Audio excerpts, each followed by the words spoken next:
Where the Wild Things Are. Story and pictures by Maurice Sendak.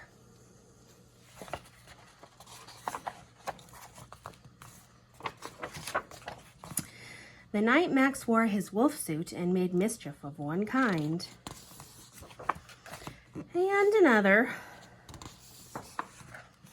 his mother called him Wild Thing, and Max said, "I'll eat you up." So he was sent to bed without eating anything.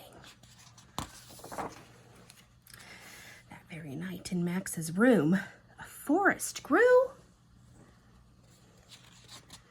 and grew.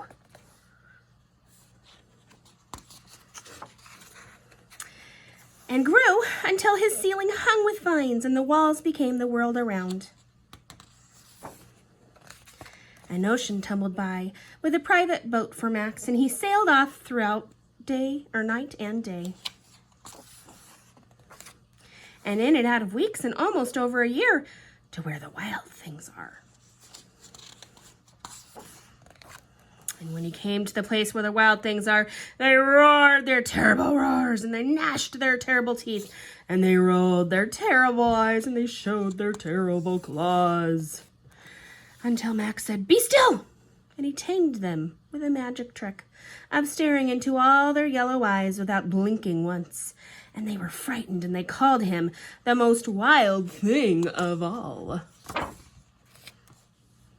And they made him the king of all wild things. "And now," cried Max, "let the wild rumpus start."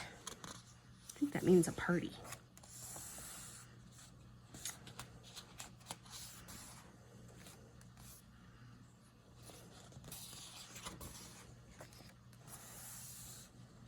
Looks like they're having a lot of fun. "Now stop," Max said, and he sent the wild things off to bed without their supper.